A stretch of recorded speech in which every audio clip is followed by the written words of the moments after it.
மத வெறி மாய்ப்போம். இந்த மண் மதுரை மண், இந்த மண் மதுரை மண். இடமில்லை இடமில்லை மத வெறி கூட்டத்துக்கு. மதுரை மண்ணில் இடமில்லை, மதுரை மண்ணில் இடமில்லை. திருப்பரங்குன்றத்தில் வசிக்கக்கூடிய இஸ்லாமியர்களும் இந்துக்களுக்கும் இடையிலே பிரச்சனை இல்லை.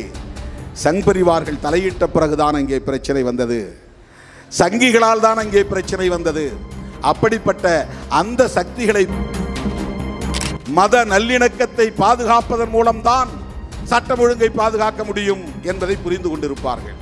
வெறுமன சட்டம் ஒழுங்கு பிரச்சனை என்று அணுகக்கூடிய அணுகுமுறையாக இருக்காது. இந்த பேரணி சட்டம் ஒழுங்கை பாதுகாப்பதற்கான பேரணி. ஆனால் அனுமதி மறுக்கப்பட்டிருக்கிறது. நீயும் இந்து, இவனும் இந்து, இவன் குடிசை நீ ஏன் கொளுத்தினாய் என்று என்றைக்காவது போய் இந்துக்களுக்கு இடையிலே இருக்கிற இந்த பிரச்சனைக்காக பிஜேபி முகம் கொடுத்திருக்கிறதா? ஆர்எஸ்எஸ் முகம் கொடுத்திருக்கிறதா? அந்த அரசியலை பேசி இருக்கிறதா? வாருங்கள், நான் அழைத்து போகிறேன். நான் ஆர்எஸ்எஸ் இயக்கத்தை சார்ந்தவன், நான் பிஜேபி இயக்கத்தை சார்ந்தவன். உன்னை இந்த கோவிலுக்குள்ளே நுழையக்கூடாது என்று சொன்னவன் யார்? அவனும் இந்து, நீயும் இந்து, உன்னை உள்ளே அழைத்து போகிறேன் வா என்று என்றைக்காவது அழைத்து போனதுண்டா? பிஜேபி செய்ய வேண்டியது தானே. நீ இந்துக்களுக்கான பாதுகாவலர் தானே, இந்துக்களின் நலன்களுக்காக குரல் கொடுக்கக்கூடியவர் தானே. திருப்பரங்குன்றத்திலே வந்து உன் வீரத்தை காட்டுகிற நீங்கள் ஏன் மக்கள் மன்றத்திலே, மக்களவையிலே போய் பேசக்கூடாது? இந்த வருமான வரம்பை உயர்த்துங்கள் என்று சொல்லக்கூடாது? நாடகம் ஆடுகிறார். இது நான் ஏதோ இந்த மதுரை மாவட்டத்தில் நடந்துவிட்ட பிரச்சனைக்காக சொல்லுகிறேன் என்று கருத வேண்டாம். இந்தியா முழுவதும் இது இருக்கிறது, எல்லா மாநிலங்களிலும் இது இருக்கிறது.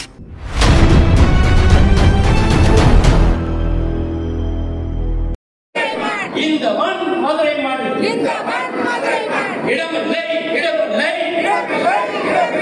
மத வெறி கூட்டத்துக்கு, சங் பரிவார் கூட்டத்துக்கு. மதுரை மண்ணில் இடமில்லை, மதுரை மண்ணில் இடமில்லை.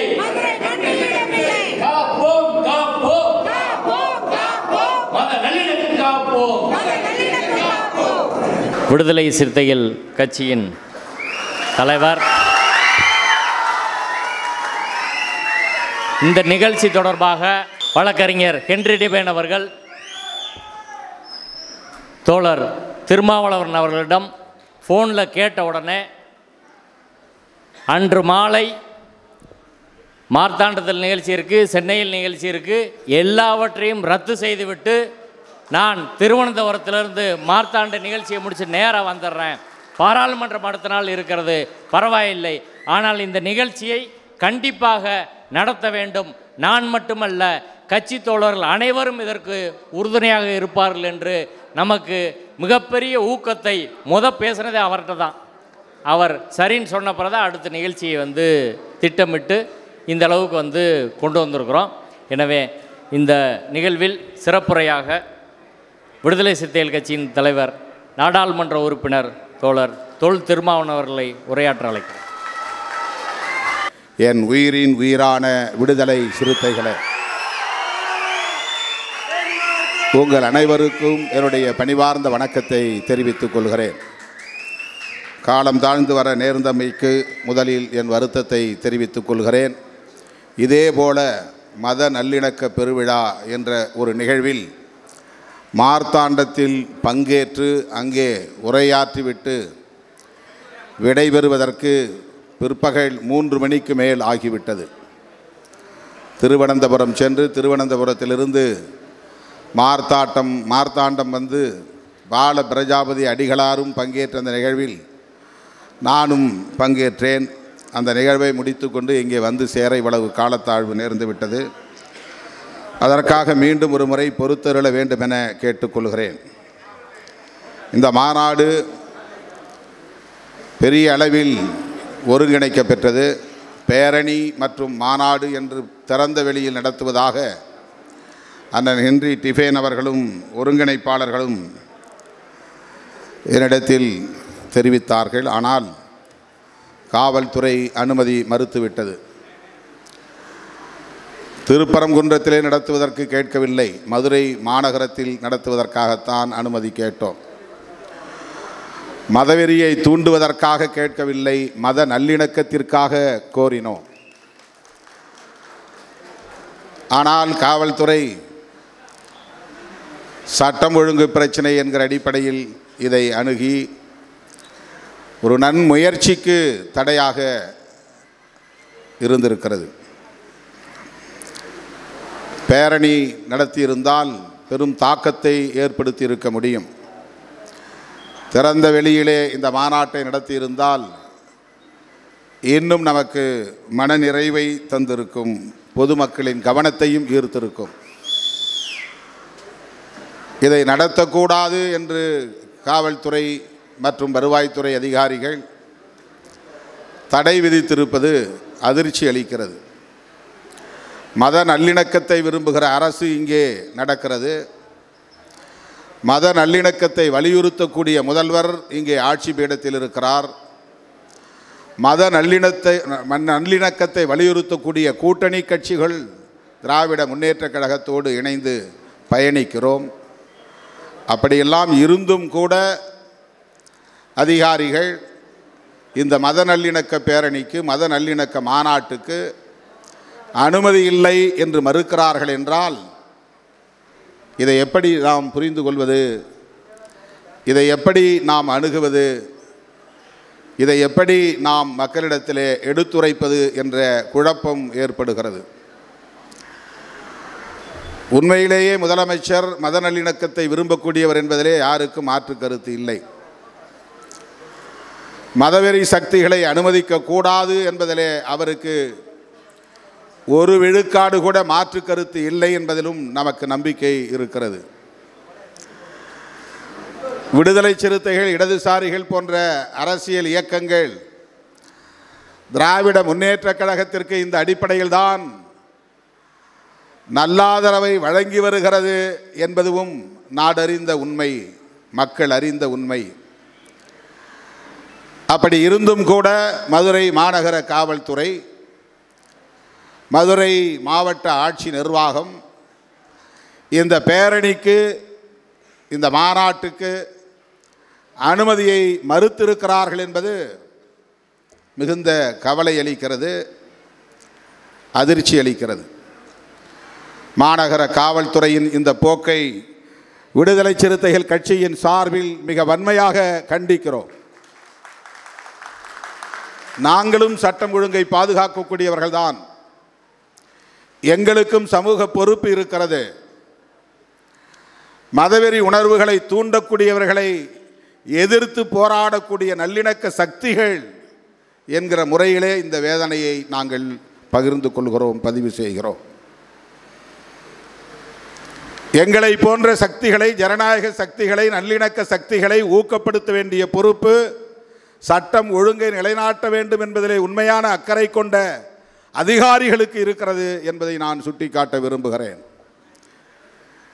மதவெறியர்களுக்கும் ஒரே அணுகுமுறை, ஜனநாயக சக்திகளுக்கும் ஒரே நிலைப்பாடு என்றால் அதிகாரிகள் உண்மையிலேயே சட்டம் ஒழுங்கின் மீது நம்பிக்கையற்றவர்களாக இருக்கிறார்கள் என்றுதான் புரிந்து கொள்ள வேண்டியிருக்கிறது. போதாத இடத்தில் நாம் திடுமென ஓரிரு நாள் இடைவெளியில் ஏற்பாடு செய்து பாதிக்கும் மேற்பட்டோர் வீதியிலே நிற்க இந்த மாநாட்டை இப்போது நடத்தி கொண்டிருக்கிறோம். இந்த மாநாட்டின் நோக்கம் என்ன? ஒவ்வொருவருக்கு ஒவ்வொரு மதத்தின் மீது பற்று உண்டு, நம்பிக்கை உண்டு. அவரவர் மதம் அவரவருக்கு, அவரவர் நம்பிக்கை அவரவருக்கு. இதில் யாரும் தலையீடு செய்து யாரையும் நாம் விமர்சிக்க, கொச்சைப்படுத்த, இழிவுபடுத்த முயற்சிக்கவில்லை. அப்படி செய்யக்கூடாது, செய்யவும் மாட்டோம். அந்த மத நம்பிக்கைகளில் நாம் தலையிடவில்லை. அதனால்தான் மத நல்லிணக்கம் என்று சொல்லுகிறோம்.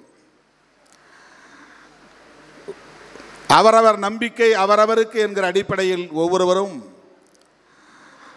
பிற மதத்தவரை அணுகினால் நல்லிணக்கம் இங்கே தழைக்கும்.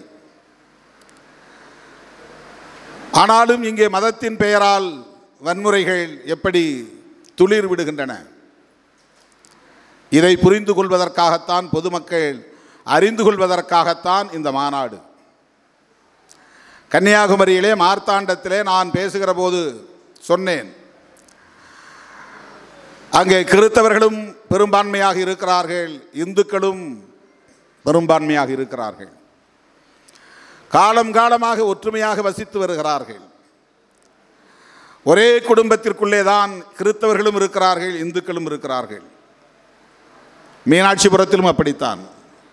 வீட்டுக்குள்ளே அண்ணன் இஸ்லாமியர், தம்பி இந்து என்கிற அடிப்படையில் தான் ஒரு குடும்பத்திற்குள்ளே வாழ்ந்து வருகிறார்கள். அவர்களுக்கிடையில் எந்த மாற்று கருத்தும் இல்லை, ஆச்சரியமும் இல்லை, முரண்பாடுகள் இல்லை, மோதல்கள் இல்லை. மதம் மாறியவர்கள் முஸ்லீம்களாக இருக்கிறார்கள், மதம் மாறாதவர்கள் இந்துக்களாக இன்னும் இருக்கிறார்கள். ஒரே குடும்பத்திற்குள்ளேயே இருக்கிறார்கள், ஒரே வீட்டுக்குள்ளேயே வாழ்கிறார்கள். யார் இந்த இஸ்லாமியர்கள்? அராபிய நாடுகளில் இருந்தா வந்தார்கள். இந்த மண்ணின் பூர்வீக குடிகள் தானே, இந்த மண்ணின் மைந்தர்கள் தானே, இந்த நாட்டின் மக்கள் தானே, குடிமக்கள் தானே. எப்படி அவர்கள் மீது நமக்கு வெறுப்பு வரும்? அப்படிப்பட்ட கன்னியாகுமரி மாவட்டத்தில் மண்டைக்காடு கலவரம் வெடித்தது எதனால் என்பதை எண்ணி பார்க்க வேண்டும். சனாதன அரசியல், வெறுப்பு அரசியல் தலை தூக்கிய பிறகுதான் அப்படி வெடித்தது. இதை சொல்லுகிற போது நாம் ஒட்டுமொத்தமாக இந்து சமூகத்தையே விமர்சிக்கிறோம் என்பதை போல ஒரு தோற்றத்தை உருவாக்குகிறார்கள். சனாதன எதிர்ப்பு என்பது வேறு, பாஜக ஆர்எஸ்எஸ் பேசுகிற இந்துத்துவ அஜெண்டா என்பது வேறு.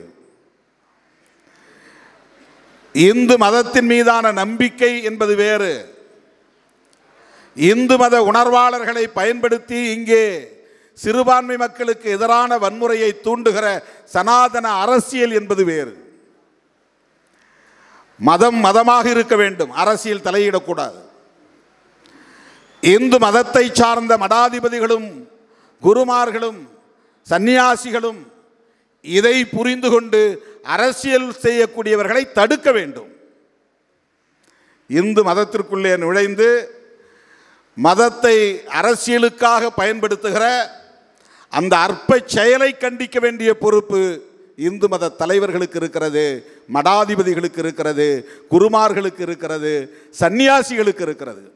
நீ காங்கிரஸை விமர்சித்துக்கொள், இடதுசாரிகளை விமர்சித்துக்கொள், திராவிட முன்னேற்ற கழகத்தை விமர்சித்து நீ அரசியல் செய். அவர்களின் கொள்கைக்கும் உன்னுடைய கொள்கைக்கும் என்ன வேறுபாடு என்பதை எடுத்து பேசு, அது பிரச்சனை இல்லை. அவர்களை விட நீ எப்படி உயர்ந்த கொள்கையை கொண்டிருக்கிறாய், கோட்பாட்டை கொண்டிருக்கிறாய் என்பதை பேசு. ஆனால் ஏன் மதத்தை கையில் எடுக்கிறாய் என்று யார் கண்டிப்பது? மதத்தை அவர்கள் கையில் எடுத்து மதத்திற்கு எதிரான வெறுப்பு அரசியலை இங்கே விதைப்பதால் தான் இந்த மண்ணில் மக்கள் அமைதியாக வாழ முடியாத நிலை ஏற்படுகிறது. இங்கே புரிந்து கொள்ள வேண்டியது இஸ்லாமியர்களோ கிறித்தவர்களோ அல்ல. இந்த சூது சூழ்ச்சி எது என்பதை புரிந்து கொள்ள வேண்டியது உண்மையிலேயே இந்து மதத்தை காப்பாற்ற வேண்டும் என்று துடிக்கிற இந்து மத பற்றாளர்கள் தான், அந்த மதத்தை வழிநடத்தக்கூடிய தலைவர்கள் தான், மடாதிபதிகள் தான், மத தலைவர்கள் தான். சங்கராச்சாரிகளின் ஆசியோடு தான் பாரதிய ஜனதா அரசியல் செய்கிறதா என்பதை தயவு கூர்ந்து ஆய்வு செய்ய வேண்டும். அவர்களுக்கிடையிலே முரண்பாடுகள் இருக்கிறது, இவர்கள் தலையீடு செய்கிறார்கள். ஆனால் சங்கராச்சாரிகள் பாஜக ஆர்எஸ்எஸ்ஐ கண்டிக்காமல் வேடிக்கை பார்க்கிறார்கள் என்பதுதான் யதார்த்தமான உண்மை. யதார்த்தமான உண்மை. பாபர் மசூதியை இடிக்க வேண்டும் என்று எந்த இந்து மத தலைவர்களும் சொல்லவில்லை, அரசியல்வாதிகள் தான் சொன்னார்கள். அதை அரசியல் படுத்தியது சங் பரிவார்கள் தானே தவிர சங்கர மடங்களோ அல்லது இந்து மத அமைப்புகளோ இந்து மத தலைவர்களோ குருமார்களோ சந்நியாசிகளோ அல்ல. பிறகு இணைந்து கொண்டார்கள் என்பது வேறு, சேர்ந்து கொண்டார்கள் என்பது வேறு. அது அரசியல் ஓட்டத்திலே இணையக்கூடிய ஒரு போக்கு அது.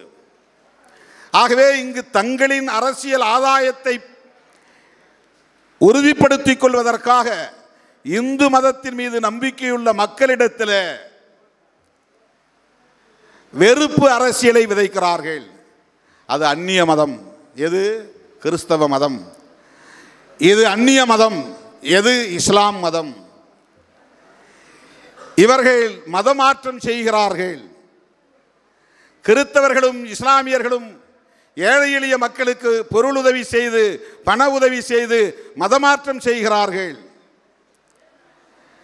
இவர்களுக்கு சிறப்பு சட்டங்கள் இருக்கின்றன, நமக்கு சிறப்பு சட்டம் இல்லை. இவர்கள் முத்தலாக் என்று சொன்னாலே விவாகரத்து முடிந்து விடுகிறது, நமக்கு அப்படி இல்லை, சட்டம் கடுமையானதாக இருக்கிறது. இவர்கள் சிறுபான்மையினர் என்கிற பெயரால் கல்வி நிறுவனங்களை மிக இலகுவாக அனுமதி பெற்று நடத்துகிறார்கள், நம்மால் அப்படி அனுமதி பெற முடியவில்லை. இப்படி சிறுபான்மை மக்களுக்கு எதிரான வெறுப்பை தொடர்ந்து விதைத்து வருகிறார்கள். காலம் காலமாக மக்கள் சாப்பிட்டு வருகிற உணவின் மீது இவர்களின் அரசியலை இந்து மத நம்பிக்கை உள்ள மக்களிடத்தில் விதைக்கிறார்கள். இந்து சமூகத்தை சார்ந்தவர்களும் மாட்டுக்கறி தின்பதை தங்களின் கலாச்சாரத்தில் ஒன்றாக வைத்திருக்கிறார்கள். பெரும்பான்மையாக இருக்கிற இந்து மக்கள் அதை பெரும் உணவாக உட்கொள்கிறார்கள், முதன்மையான உணவாக உட்கொள்கிறார்கள். உலகத்தில் பெரும்பான்மையான மக்கள் மாட்டுக்கறியில் புரோட்டீன் இருக்கிறது என்று அதை மிக முக்கியமான உணவாக உட்கொண்டு வருகிறார்கள். இந்தியாவில் மட்டுமல்ல, உலகத்தில் ஐரோப்பிய நாடுகளில், அமெரிக்காவில், இன்னும் வெள்ளையர்கள் நாடுகளில் மிக அதிகமாக உண்ணும் உணவு மாட்டு இறைச்சி. ஆனால் இங்கே அதை வைத்து ஒரு அரசியல் நடத்தப்படுகிறது. இந்த அரசியல் சங் பரிவார்களால் நடத்தப்படுகிறது. எதற்காக? சிறுபான்மை மக்களின் மீது வெறுப்பை விதைத்து இந்துக்களை ஓரடியில் திரட்டுவதற்காக. ஏன் இந்துக்களை ஓரடியில் திரட்டுகிறார்கள்? அரசியல் ஆதாயம் பெறுவதற்காக, அதிகாரம் பெறுவதற்காக. வெள்ளையர்கள் இந்த நாட்டை ஆண்டபோது காந்தியடிகளும் காங்கிரசும் ஆங்கிலேயர்களுக்கு எதிராக நாம் அனைவரும் இந்தியர்கள் என்று அணிதிரட்டினார்கள். நீ எந்த மதமாக இருந்தாலும் இந்தியன், நீ முஸ்லீமாக இருந்தாலும் இந்தியன், நீ கிறிஸ்தவனாக இருந்தாலும் இந்தியன், நீ சமண மதம் பௌத்த மதத்தை சார்ந்தவனாக இருந்தாலும் இந்தியன், நாம் அனைவரும் இந்தியர்களாக இருந்து வெள்ளையர்களை விரட்டுவோம். அந்த ஓர்மை அன்றைக்கு உருவானது, அந்த ஒருங்கிணைப்பு அன்றைக்கு உருவானது. இந்தியர் என்கிற உணர்வு அன்றைக்கு விதைக்கப்பட்டது. மதத்தை தாண்டி, சாதியை தாண்டி, மொழியை தாண்டி, இனத்தை தாண்டி, மாநில பிராந்தியம் என்கிற உணர்வுகளை எல்லாம் தாண்டி நாம் அனைவரும் ஒரு தேசத்து மக்கள், இந்தியர்கள் என்கிற உணர்வோடு வெள்ளையர்களை விரட்டியடிப்போம் என்ற ஒரு தேசியத்தை அன்றைக்கு முன்வைத்தார்கள். அது இந்தியர் தேசியம். ஆனால் இன்றைக்கு பிஜேபி வைக்கிற அரசியல், ஆங்கிலேயரை எதிர்த்து இங்கே அரசியல் செய்ய முடியாது என்பதனால் இஸ்லாமியர்களை எதிர்த்தும் கிறிஸ்தவர்களை எதிர்த்தும் அரசியல் செய்தால்தான் இந்து என்கிற பெயரில் இந்துக்களை ஒருங்கிணைக்க முடியும். இந்துக்களை ஒருங்கிணைத்து அவர்கள் வாக்குகளை பறித்து கொண்டால் ஆட்சியில் நீடிக்க முடியும். இதுதான் அவர்களின் அஜெண்டா, இதுதான் அவர்களின் செயல் திட்டம். அவர்களுக்கு இந்த இந்து சமூகத்தில் நிலவுகிற வேறு எந்த பிரச்சனைகளுக்கு முகம் கொடுக்க மாட்டார்கள். தேனியிலே, குறிப்பாக பெரிய குளத்தில் ஒரு அம்மன் திருவிழா, சாமி கும்பிடுகிற பிரச்சனையிலே முஸ்லீம்களுக்கும் ஆதி திராவிடர்களுக்கும் ஏற்பட்ட ஒரு சின்ன பிரச்சனை, உரசல். உடனே அங்கே போய் நிற்கிறார்கள். ஆதி திராவிடர்கள் எல்லாம் இந்துக்கள் என்று அணிதிரட்டுகிறார்கள், முஸ்லிம்களுக்கு எதிராக நிறுத்துகிறார்கள், அதை ஊதி பெருக்கினார்கள், பூதாகரப்படுத்தினார்கள். ஆதி திராவிடர்கள் தாக்கப்படுகிற போது போய் நிற்பதில்லை, குடிசைகள் கொளுத்தப்படும்போது நிற்பதில்லை, அவர்களின் உடைமைகள் சூறையாடப்படுகிற போது கண்டிப்பதில்லை. நீயும் இந்து, இவனும் இந்து, இவன் குடிசை நீ ஏன் கொளுத்தினாய் என்று என்றைக்காவது போய் இந்துக்களுக்கு இடையிலே இருக்கிற இந்த பிரச்சனைக்காக பிஜேபி முகம் கொடுத்திருக்கிறதா? RSS முகம் கொடுத்திருக்கிறதா? அந்த அரசியலை பேசி இருக்கிறதா? ஆணவ கொலைகள் தப்பு, அப்படி செய்யக்கூடாது, அவனும் இந்து நாமும் இந்து, ஏன் இப்படிப்பட்ட கொடூரமான குற்றங்களை செய்கிறீர்கள் என்று என்றைக்காவது தடுத்ததுண்டா? கோவிலின் கருவறைக்குள்ளே இவன் நுழையக்கூடாது என்று தடுக்கிற ஒரு இந்துவை, தடுக்கப்படுகிற இந்துவை சந்தித்து சமாதானம் செய்ததுண்டா? வாருங்கள், நான் அழைத்து போகிறேன், நான் RSS இயக்கத்தை சார்ந்தவன், நான் பிஜேபி இயக்கத்தை சார்ந்தவன், உன்னை இந்த கோவிலுக்குள்ளே நுழையக்கூடாது என்று சொன்னவன் யார்? அவனும் இந்து, நீயும் இந்து, உன்னை உள்ளே அழைத்து போகிறேன் வா என்று என்றைக்காவது அழைத்து போனதுண்டா? நீ சாதியால் சண்டை போட்டுக்கொண்டு பிளவுபட்டு கிடக்க வேண்டும், ஆனால் இந்து என்று மட்டும் எண்ணி ஓட்டு போட வேண்டும். ஓட்டுக்காக நீ இந்து, இந்து சமூகத்தை சார்ந்த பெரும்பான்மை மக்கள் தானே ஓபிசி மக்களுக்கான இடஒதுக்கீட்டை நடைமுறைப்படுத்துகிற போது அந்த இடஒதுக்கீட்டுக்கு எதிராக வன்முறை வெறியாட்டத்தை கட்டவிழ்த்து விட்டது யார்? எஸ்சி மக்களுக்கு இடஒதுக்கீடு அரசமைப்பு சட்டத்தின் மீது ஏற்கனவே நடைமுறையில் இருக்கிறது. ஓபிசி மக்களுக்கு இடஒதுக்கீடு இல்லை. நீண்ட கால போராட்டத்திற்கு பிறகு மண்டல் பரிந்துரை வந்தது. மண்டல் பரிந்துரை நடைமுறைப்படுத்தப்படாமலேயே கிடப்பில் போடப்பட்டிருந்தது. அந்த மண்டல் பரிந்துரையை எடுத்து நடைமுறைப்படுத்தியவர் விபி சிங். அந்த விபி சிங் ஆட்சியை கலைத்தது யார்? கவிழ்த்தது யார்? எதற்காக விபி சிங் ஆட்சியை கவிழ்த்தார்கள்? இதற்கு பதில் சொல்வார்களா? விபி சிங் என்ன குற்றம் செய்தார்? அவருக்கு ஆதரவு நல்கிய பிஜேபி அந்த ஆதரவை திரும்ப பெற்றதற்கு என்ன காரணம்?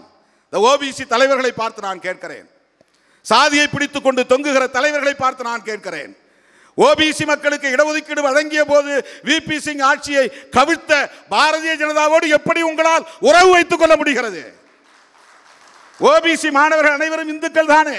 இந்துக்களுக்கு இடஒதுக்கீடு கொடுக்க கூடாது என்று தானே அத்வானி வன்முறை வெறியாட்டத்தை கட்டவிழ்த்து விட்டார். ரத யாத்திரை என்கிற பெயரால் ரத்த யாத்திரை நடத்தினார். பல்கலைக்கழகங்களில் படித்துக் கொண்டிருந்த முன்னேறி சாதியை, பிராமண சாதியை சார்ந்த மாணவர்களை வீதியிலே இறக்கிவிட்டு பேருந்துகளுக்கு தீ வைக்க செய்தார்கள். இந்த வன்முறை வெறியாட்டம் இந்திய அரசியல் வரலாற்றிலே முதல் முறையாக நிகழ்ந்தது. யாருக்கு எதிராக? எஸ்சி/எஸ்டிக்கு எதிராக அல்ல. எஸ்சி/எஸ்டிக்கு எதிராக அல்ல. ஓபிசி என்கிற சாதி இந்துக்களுக்கு எதிராக வன்முறை வெறியாட்டத்தை கட்டவிழ்த்து விட்ட இயக்கம் பாரதிய ஜனதா கட்சி. ஓபிசிக்கு இடஒதுக்கீடு கொடுக்க கூடாது என்று எந்த தலித் தலைவராவது பேசியது உண்டா? மாயாவதி எதிர்த்தாரா? பிரகாஷ் அம்பேத்கர் எதிர்த்தாரா? ராம்விலாஸ் பாஸ்வான் எதிர்த்தாரா? கத்தி பத்மாராவ் எதிர்த்தாரா? தமிழ்நாட்டில் திருமாவளவன் எதிர்த்தானா? ஆதரவு தெரிவித்தோம்.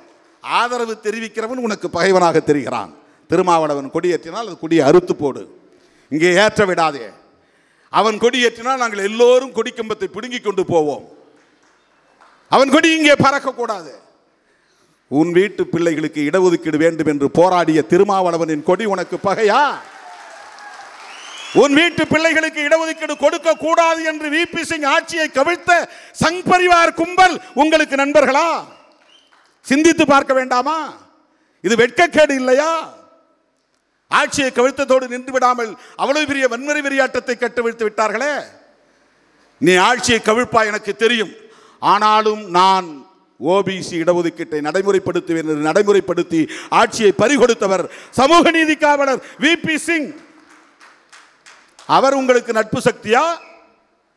அமித்ஷாவும் மோடியும் உங்களுக்கு நட்பு சக்தியா? எண்ணி பார்க்க வேண்டும். இடஒதுக்கீடு வேண்டாம் என்ற கருத்தை கொண்ட இயக்கம் பாஜக. அதை அவர்களால் தூக்கி எறிய முடியவில்லை. அதனால் அதை ஆதரிப்பது போல் நாடகம் ஆடிக்கொண்டிருக்கிறார்கள். ஆனால் அதை எப்படி வெளிப்படுத்தினார்கள் என்றால், இடஒதுக்கீடு என்பது சமூக நீதி கோட்பாட்டின் அடிப்படையில் தான் நடைமுறைப்படுத்த வேண்டும் என்று அரசியல் நிர்ணய சபையில் விரிவான விவாதங்கள் நடத்தி ஒரு முடிவுக்கு வந்தார்கள். பண்டிதர் ஜவஹர்லால் நேரு, புரட்சியாளர் அம்பேத்கர், சர்தார் பட்டேல் போன்ற தலைவர்கள் அனைவரும் சேர்ந்து சமூக தகுதி அடிப்படையில் தான் இடஒதுக்கீடு இருக்க வேண்டும், பொருளாதாரம் ஒரு அளவுகோலாக எடுத்துக்கொள்ளக்கூடாது. இதுதான் எடுக்கப்பட்ட முடிவு. ஆனால் இவர்கள் ஆட்சிக்கு வந்ததும் அவசரமாக ஒரே நாளில் 2 நாளில் EWS எக்கனாமிக்கலி வீக்கர் செக்ஷன் அதற்கு ஒரு சட்டம் கொண்டு வந்து விரைவாக மக்களவையிலே நிறைவேற்றி ஒரே நாளில் மக்களவையில், மாநிலங்களவையில், அடுத்த நாள் குடியரசுத் தலைவர், அதற்கு அடுத்த நாள் கையெழுத்து போட்டு சட்டமாகிறது. ஓபிசி இடஒதுக்கீட்டுக்கு சட்டம் இருக்கிறதா? எஸ்சி/எஸ்டி மக்களுக்கு கூட அரசமைப்பு சட்டத்திலே பாதுகாப்பு இருக்கிறது. ஆனால் சட்டம் இல்லை, அதற்கென்று தனி சட்டம் இல்லை. உண்மையிலேயே இடஒதுக்கீட்டை பெறக்கூடிய இந்த விளிம்புநிலை மக்களுக்கு இடஒதுக்கீட்டு சட்டம் இல்லை. ஆனால் முன்னேறிய சமூகத்தில் உள்ள நலிந்த பிரிவினருக்கு இடஒதுக்கீடு கொண்டு வந்து அதற்கு சட்டம் இயற்றிய கட்சி பாஜக. யாருக்கு வேலை செய்கிறார்கள்? யாருக்கு அவர்கள் சேவை செய்கிறார்கள்? ஏன் பொருளாதாரத்தை அளவுகோலாக கொண்டு ஒரு இடஒதுக்கீட்டு முறையை கொண்டு வர வேண்டும்? சமூக நீதி கோட்பாட்டை சிதைப்பதற்காக, நீர்த்து போக செய்வதற்காக.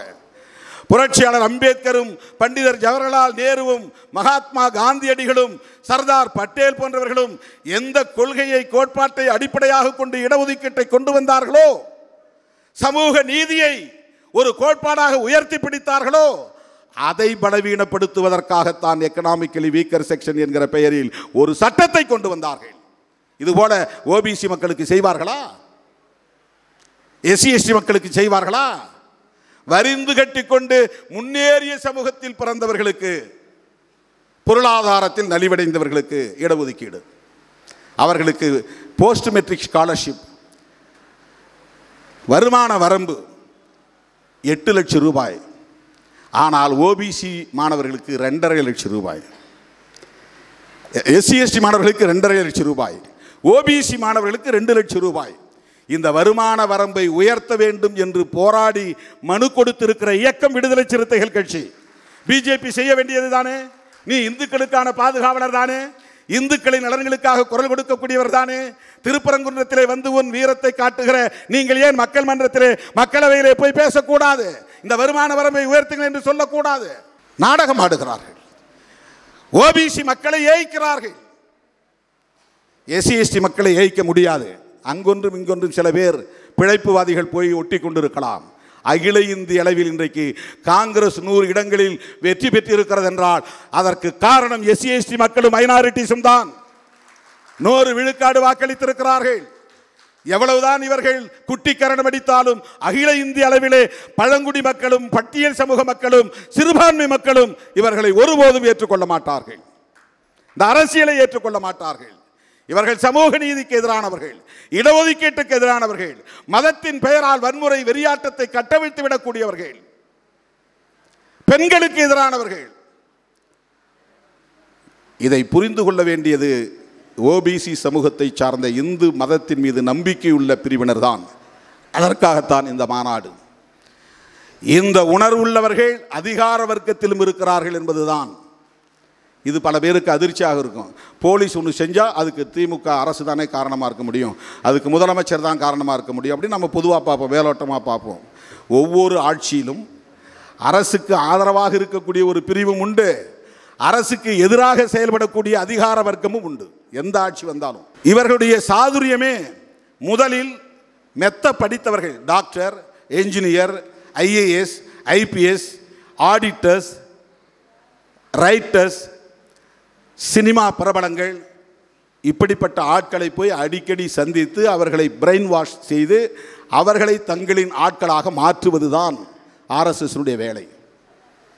ஆர்எஸ்எஸ்காரர்கள் யாரும் முகத்தை வெளியே காட்ட மாட்டாங்க, போஸ்டரில் படம் போட மாட்டாங்க, துண்டறிக்கையில் பேர் போட மாட்டாங்க, மேடையில் உட்கார ஆசைப்பட மாட்டாங்க, முண்டி அடிச்சுக்கிட்டு தலைவர் பக்கத்தில் வந்து நிற்க மாட்டாங்க.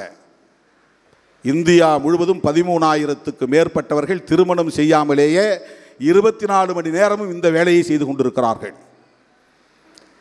ஒருவரை பலமுறை சென்று சந்தித்து அவருடைய மனதை மாற்றுகிற மயக்குகிற வேலையில் தொடர்ந்து ஈடுபடுவார்கள். அதிலே முதலில் அவர்கள் கை வைப்பது மெத்த படித்த அதிகார வர்க்கத்தை. காவல்துறையில் அவர்களுக்கான ஆட்கள் இருப்பார்கள், வருவாய்த்துறையில் அவர்களுக்கான ஆட்கள் இருப்பார்கள், மேம்போக்காக பார்த்தால் ஐஏஎஸ், ஐபிஎஸ். ஆனால் உள்ளூர போய் பார்த்தால் அவர்கள் சங்கிகளாக இருப்பார்கள், சங் பரிவார்களாக இருப்பார்கள். இது நான் ஏதோ இந்த மதுரை மாவட்டத்தில் நடந்துவிட்ட பிரச்சனைக்காக சொல்லுகிறேன் என்று கருத வேண்டாம். இந்தியா முழுவதும் இது இருக்கிறது, எல்லா மாநிலங்களிலும் இது இருக்கிறது.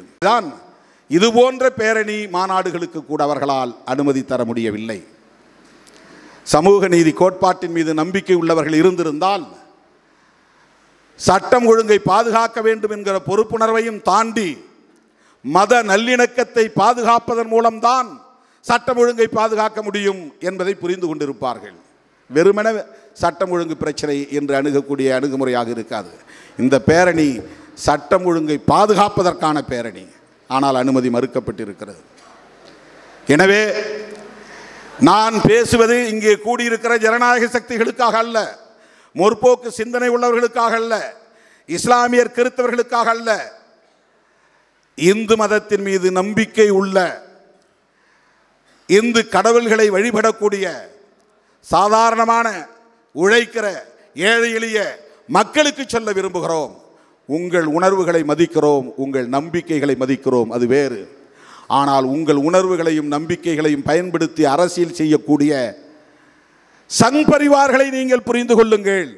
திருப்பரங்குன்றத்தில் வசிக்கக்கூடிய இஸ்லாமியர்களும் இந்துக்களுக்கும் இடையிலே பிரச்சனை இல்லை. சங் பரிவார்கள் தலையிட்ட பிறகுதான் அங்கே பிரச்சனை வந்தது. சங்கிகளால் தான் அங்கே பிரச்சனை வந்தது.